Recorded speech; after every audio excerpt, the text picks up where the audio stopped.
it's our belief that the best honey in the world, I say in the world, is the Jarrah honey.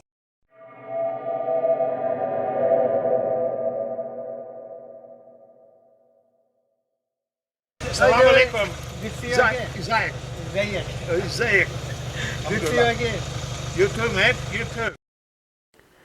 نلتقي في هذه الحلقة بالسيد كولين هول، وهو استشاري حفر سابق في مجال النفط والغاز، وعمل في العديد من الدول في الشرق الأوسط. بعد التقاعد عاد لممارسة هوايته كنحال، والآن أصبح محترفا في إنتاج وبيع العسل.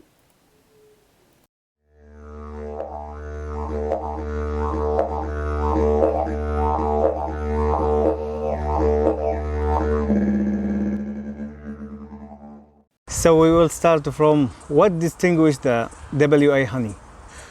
What distinguishes WA honey? The main thing is WA is the only place you'll ever get it.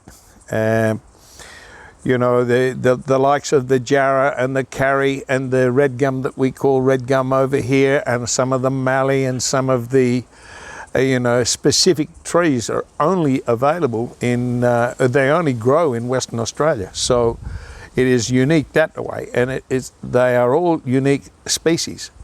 So, and they produce unique honey. So that's basically what Western Australian honey is. And what's the best type or most famous type of honey in the WA? Well, probably it's our belief that the best honey in the world, I say in the world, is the Jarrah honey. The Jarrah honey, by all counts, produces, has the most medicinal properties that any honey that we know of. That's what we believe. That's what we see in the analysis when we have the honey tested. So those are the things that make it unique. And all of the eucalypt honeys are very, very active here in WA. So what else can I tell you about WA honey, except for the fact that it is West Australian and uniquely Western Australian. Marri honey is the honey that we call red gum. Again, it's a eucalypt honey, and it is a very strong flavoured honey. It has high TA levels in this honey. It is also very medicinal. They all have similar traits. They're all high in TA. Their TA levels are high. The medicinal properties in all of the eucalypts are very high. And so the major ones are the Jarrah, the carry, the marri, and we have a lot of our local ones, the Banksia and the the bottle brushes. All of these species, there is many types of those species. So we've got them all here in WA.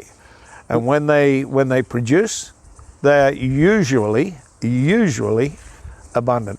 They usually flow very, very well. TA levels, we consider that's just the total activity level of the honey. This includes everything.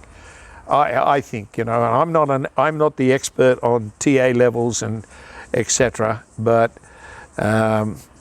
you can very easily learn what all that is about by going online. But the TA levels of most of our honeys is very high, and that's what we are looking for.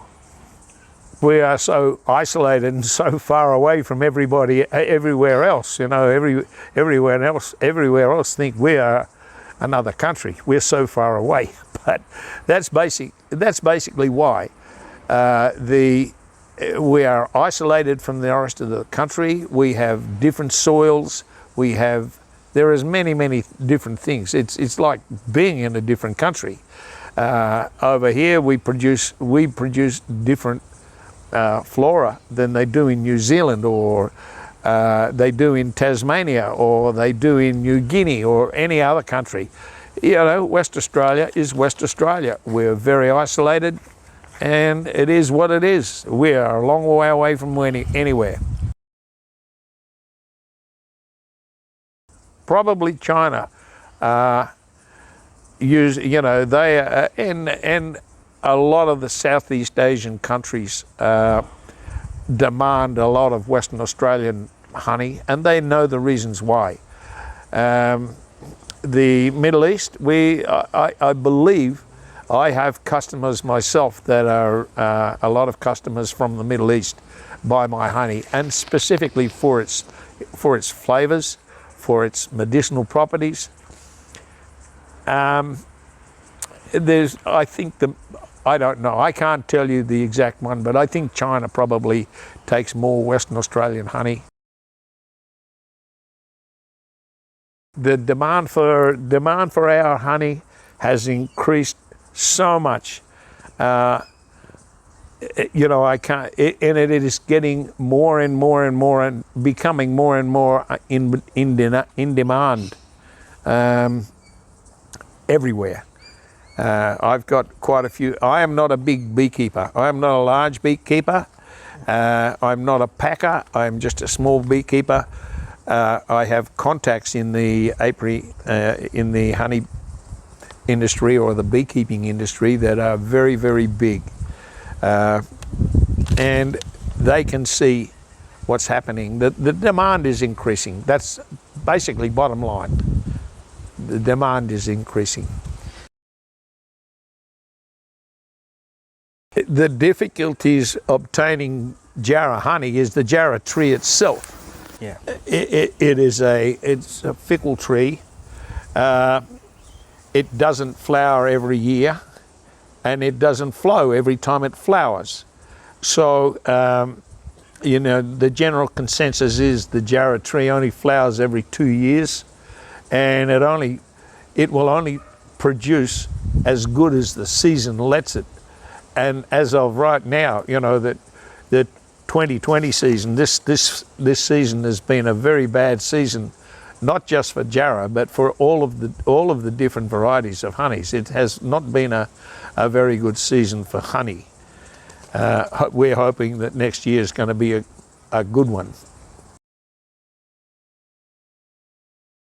Well, the quality of the honey, I guess, what are you asking about quality? Is the honey pure? Is it contaminated? How has it been treated or produced or packed? The quality of the honey can decrease with poor handling, poor packing. Is the storage affect the honey quality? The poor storage? Oh yes, yeah. Well, that goes for anything, doesn't it? If you don't look after your product, it's going to deteriorate, and it doesn't matter what it is. You have to take care of your honey. One of the things that we, myself as a beekeeper, and I sell locally, I maintain a pure product. I don't filter my honey. I don't strain my honey. So the honey the honey that comes from the hive is exactly the honey that you get. And how I handle it is like this.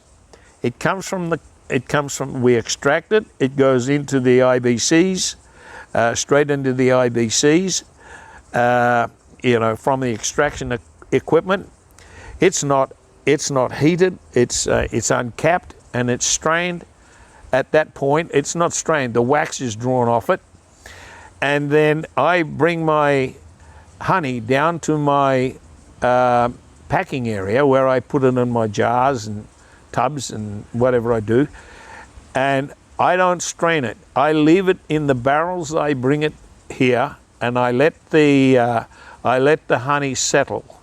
Now, the specific gravity of honey is approximately 1.4, which means that the honey is quite heavy, and any foreign bodies in the honey will float. So before I bottle any honey, I leave it until any foreign bodies in the honey has floated to the surface. So, and I take my honey to the jar from the bottom of the barrel. This means that all of the microbial enzyme, all of the microparticles of wax, propolis, pollens, and even the microparticles of the bee that you can't even see, maybe the hairs or whatever, is still in the honey, and that's what we want. That's all the good. That's all the good stuff that's in the honey. That's what we want in our food. Now that's the stuff that does the good work for us. The microbial enzyme, all the benefits to our own gut bacteria, etc. It's all in there. It's all still in there. So basically, it is raw, untreated, unprocessed, and unfiltered honey. It's just honey from the hive, the honey that the bees feed themselves. The honey for exporting has the same quality of the honey that's selling here in WA? The honey that, if I want to export honey, I don't export myself personally.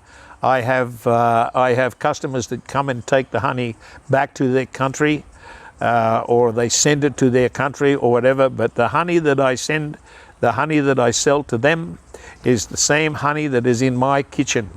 It's the very same honey that any of my local customers can buy. So, is there governmental control for the honey producing here in WA? Not other than regular, food handling regulations and things like that. My system, I'm licensed to, I'm certified, I should say, to produce honey. I have a certificate from the Shire Council to pack honey in my honey kitchen. So, and they're the only regulations that I can see that bother me anyway, and it should not bother everybody else. If there is other government regulations, I'm sure there would be,